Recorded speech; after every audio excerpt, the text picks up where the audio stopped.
RCR, la red que comunica y une al Perú.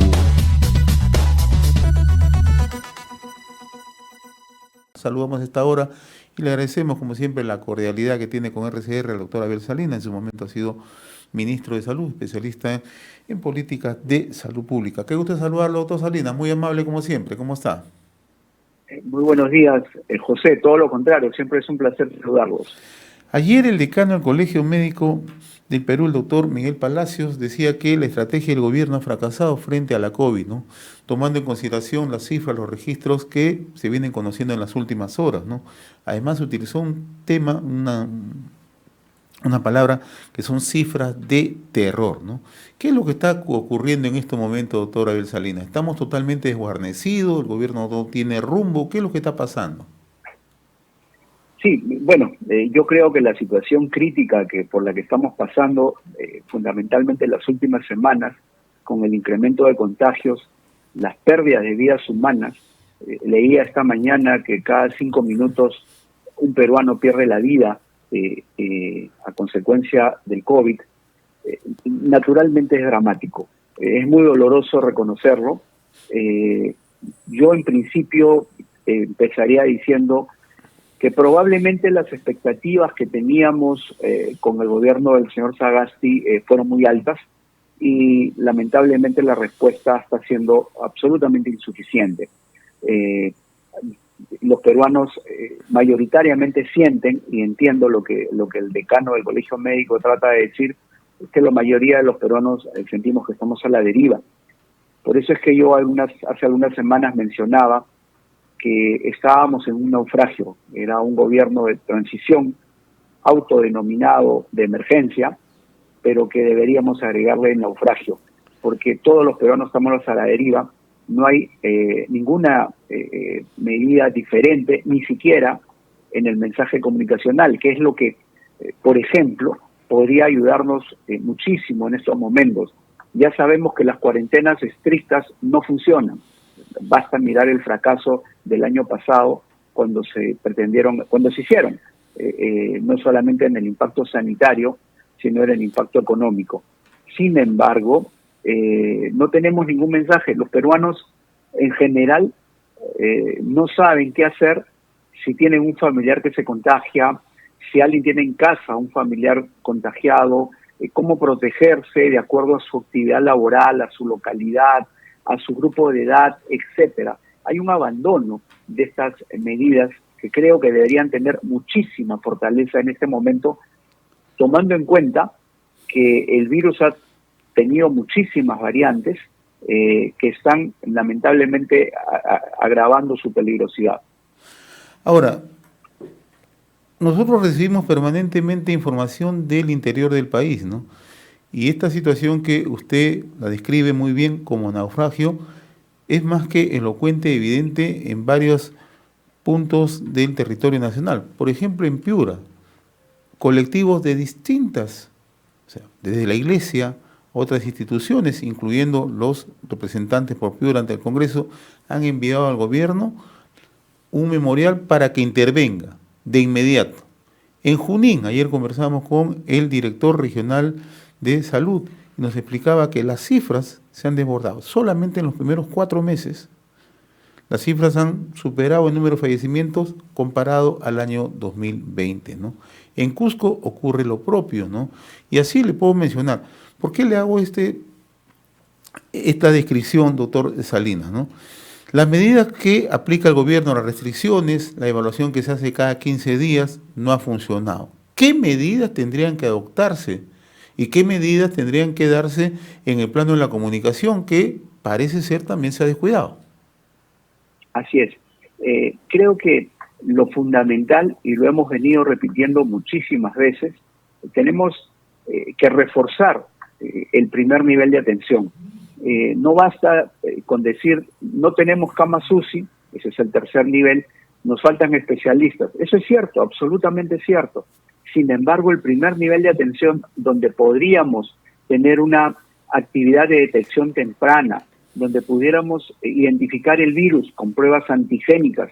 No nos olvidemos que en noviembre pasado se decidió, bueno, me tocó a mí decidir la compra en 2 horas de comprar 800.000 pruebas antigénicas, que son pruebas, no son pruebas serológicas mal llamadas rápidas, aunque estas antigénicas son rápidas, identifican el virus fácilmente en quienes están contagiados, quienes están sintomáticos, y que pudiera servir en el primer nivel de atención porque son pruebas muy sencillas de hacer. Podría identificarse de dónde está el virus, podríamos cercar a una familia, a una localidad, a una manzana o a un distrito. Ahí deberíamos llevarles la atención médica, saber cómo se van a cuidar, cómo se van a aislar, llevarles medicamentos, llevarles víveres y, ¿por qué no?, los bonos económicos, porque no van a poder trabajar. Si necesitan aislamiento y el domicilio no reúne las características, ahí ponemos un centro de aislamiento temporal. Le damos atención y los aislamos. Eso es lo que tendríamos que haber hecho. Esos centros de salud o esos centros de atención tienen que tener oxígeno y tienen que tener recursos humanos. Y los recursos humanos no son exactamente los que requerimos más capacitados. Ahí todos podrían aprender rápidamente cómo detectar los signos de alarma. Pongo un ejemplo. Un paciente contagiado satura menos de 95, le ponemos oxígeno. Si con eso sube de 95, estamos bien. Si baja de 92%, tenemos que ver cómo lo trasladamos, pero ya nosotros, o el propio sistema de salud, a un hospital para hospitalizarse o para ir a cama UCI. Entonces, esto lamentablemente no está ocurriendo. Yo recibo todos los días cantidades enormes de llamadas telefónicas, mensajes de WhatsApp, de texto, porque la gente dice, tengo a alguien contagiado, ¿dónde hay una cama? Necesito una cama, ayúdenme a conseguir una cama UCI, etcétera. Todo el mundo buscando solucionar sus problemas por sí solos, con una ausencia absoluta de las directrices de lo que significa la contención desde un primer nivel de atención, donde captamos el paciente y entonces el Estado se responsabiliza de conducirlo o de acompañarlo durante la enfermedad hasta donde deba llegar. Esto es lo que nos está haciendo falta urgentemente. Nos hemos demorado en comprar oxígeno, estamos demorando mucho en las vacunas, que es otro tema. Nos hemos cerrado demasiado. Aquí hay que abrir la mesa y tenemos que utilizar la participación de todos. Hoy por hoy, José, si usted me permite, por ejemplo, el sector privado está aportando cantidades enormes de oxígeno, importa más oxígeno que lo que el propio Estado puede hacer. En consecuencia, esto es una evidencia clara que tenemos que buscarlos a todos, inclusive hasta para colocar las vacunas, para controlar las enfermedades. El primer nivel de atención también pueden participar los privados, las iglesias, los gobiernos locales, la comunidad organizada, pero tiene que liderarlo el Ministerio de Salud y ahí está la ausencia del Estado. Ahora, hemos escuchado en innumerables oportunidades tanto al presidente de la República, a la propia presidenta del Consejo de Ministros y al ministro de Salud, situar cifras, ¿no? Vamos a vacunar hasta mayo los adultos mayores en su totalidad. Eso no se ha cumplido. El presidente luego esboza otras cifras, ¿no? Al término de su mandato, el 28 de julio, se van a vacunar a 9 millones de peruanos. Ahora dice que no, que pueden ser 3 millones de peruanos, ¿no? Pero lo cierto es que no tenemos vacunas. Y además se está generando un desorden en el tema de la vacunación. El gobierno ha cambiado, ahora le llaman el Plan Nacional de Vacunación, hay un desorden.